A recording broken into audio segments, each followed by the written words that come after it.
The Soviet armed forces were one of the largest and most powerful military forces of World War II. Their arsenal included a vast range of weapons, vehicles, aircraft, and naval units that played a decisive role on the Eastern Front. So let's begin. Ground Forces Red Army. The Mosin, Nagant M91 30 rifle. The standard Soviet bolt-action rifle chambered in 7.62 times 54 mmR. It became one of the most widely produced rifles of World War II. The weapon was reliable, durable, and effective at long range. Soviet infantry and snipers used it throughout the entire war. The PPSH-41 submachine gun, one of the most iconic Soviet weapons of the war. It fired the 7.62 by 25 mm Tokarev cartridge at a very high rate of fire. The large drum magazine allowed soldiers to maintain heavy automatic fire. It became a symbol of Soviet infantry assaults. The DP-27 light machine gun, the standard Soviet squad automatic weapon. It used a distinctive pan magazine mounted on top of the weapon. The machine gun fired the powerful 7.62 times 54 mmR cartridge. It provided reliable suppressive fire for infantry units. The Tokarev TT-33 pistol, a semi-automatic pistol used by Soviet officers and support troops. It fired the powerful 7.62 by 25 mm cartridge. The weapon was simple, rugged, and easy to manufacture. It became a standard Soviet military sidearm during the war. The PDRD-41 anti-tank rifle, a single-shot anti-tank rifle designed to defeat early war armored vehicles. It fired a powerful 14.5 mm armor-piercing round. Soviet infantry used it extensively against German tanks in the early stages of the war. Its effectiveness declined as armor protection improved. The PDRS-41 anti-tank rifle, a semi-automatic version of the Soviet anti-tank rifle. It allowed faster follow-up shots compared to the PTRD.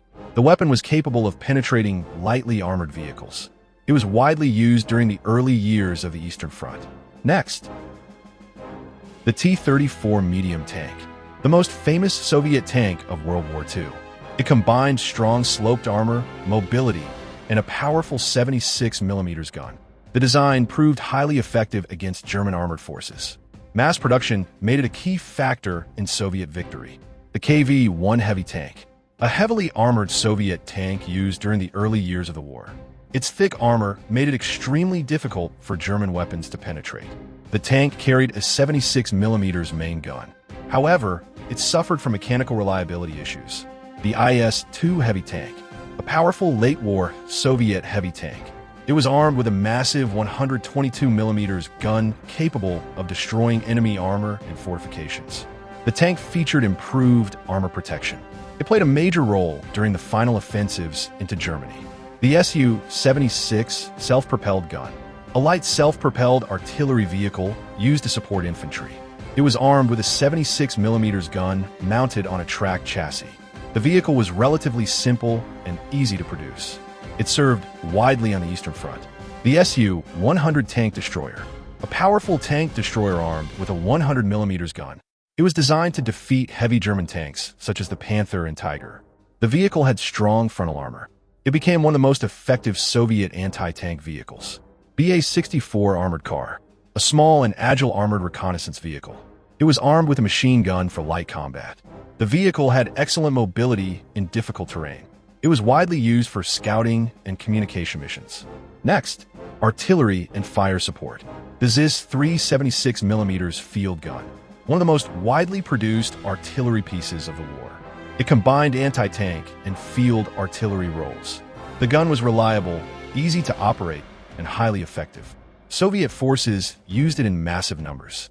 The M30-122 mm howitzer, a medium artillery piece used for indirect fire support. It fired powerful, high-explosive shells against enemy positions. The weapon was rugged and dependable. It served in Soviet artillery units throughout the war. The ML-2152 mm heavy Gun-Howitzer, a large artillery weapon designed for long-range bombardment. It was capable of destroying fortifications and heavy targets. The weapon fired very powerful shells. It was often used during major offensives. The BM-13 Katyusha rocket launcher, a multiple rocket launcher mounted on trucks. It fired salvos of rockets capable of saturating large areas. The weapon produced a terrifying sound during launches. It became one of the most feared Soviet artillery systems. 120mm PM-38 mortar, a heavy infantry mortar used for close fire support. It fired large, high-explosive shells. The weapon was simple, reliable, and effective. It became widely used by Soviet infantry units. Next, anti-aircraft defense. 37mm M1939 anti-aircraft gun, a light automatic anti-aircraft cannon used to defend troops and installations. It was effective against low-flying aircraft. The gun fired rapidly and accurately. It was widely deployed throughout Soviet forces. 85mm M1939 anti-aircraft gun, a powerful heavy anti-aircraft weapon. It could engage enemy aircraft at high altitudes. The gun also proved effective against armored vehicles. It later influenced the development of tank guns. The DShK 12.7mm heavy machine gun, a large heavy machine gun used for air defense and ground combat. It fired powerful 12.7mm rounds. The weapon could damage aircraft and light vehicles. It was widely mounted on vehicles and defensive positions. Next, Soviet Air Force VVS. Yakovlev Yak-3 fighter, a lightweight and highly maneuverable Soviet fighter aircraft. It was extremely effective in low-altitude combat. The aircraft was fast and agile. Soviet pilots used it successfully against German fighters. The Yakovlev Yak-9 fighter, one of the most widely produced Soviet fighters. It was versatile and used in several combat roles. The aircraft had good speed and range. It served on many fronts during the war. The Lavochkin La-5 fighter, a powerful Soviet fighter with excellent performance at low altitude. It used a strong radial engine. The aircraft proved effective against German fighters. It became one of the main Soviet frontline fighters. The Ilyushin IL-2 Sturmovik, one of the most famous ground attack aircraft of the war. It was heavily armored to survive enemy fire. The aircraft attacked tanks, artillery, and infantry positions. It became known as the Flying Tank. The Petlyakov Pe-2 dive bomber, a fast and versatile Soviet dive bomber. It carried bombs for tactical strikes against enemy targets. The aircraft had good speed and maneuverability. It became one of the main Soviet bomber aircraft. The Tupolev Tu-2 bomber, a twin-engine medium bomber used for strategic and tactical missions.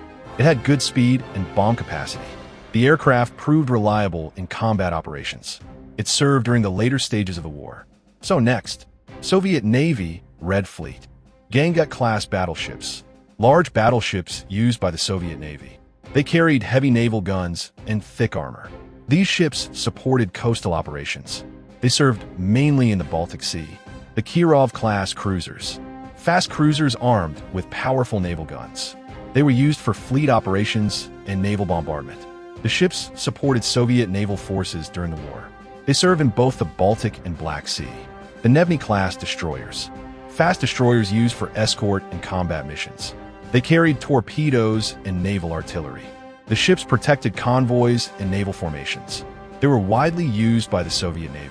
The Shchuka-class submarines, submarines used to attack enemy shipping.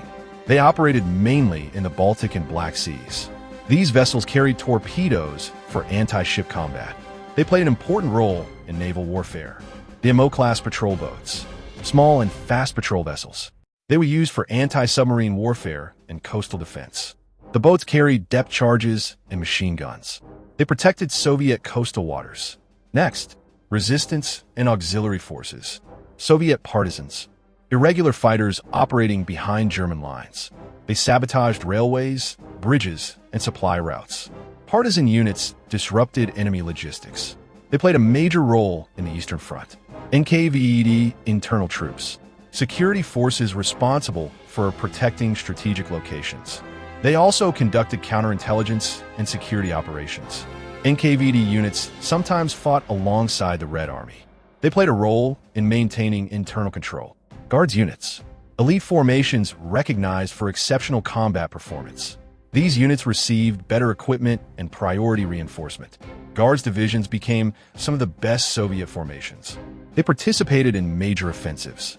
Next, special and advanced weapons.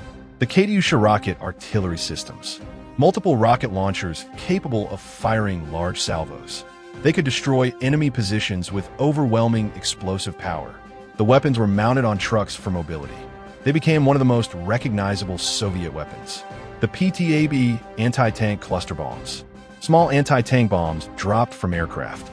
They were designed to penetrate tank armor from above. Soviet aircraft used them effectively against German armored formations. These weapons increased the effectiveness of air attacks on tanks. Experimental jet projects, BI-1 rocket fighter, an experimental Soviet rocket-powered interceptor aircraft. It was designed to achieve extremely high speed. The project demonstrated advanced propulsion concepts. However, it never entered full operational service. Through mass production, resilience, and technological innovation, the Soviet Union built a formidable war machine. These weapons and forces helped turn the tide of the war and ultimately defeat Nazi Germany.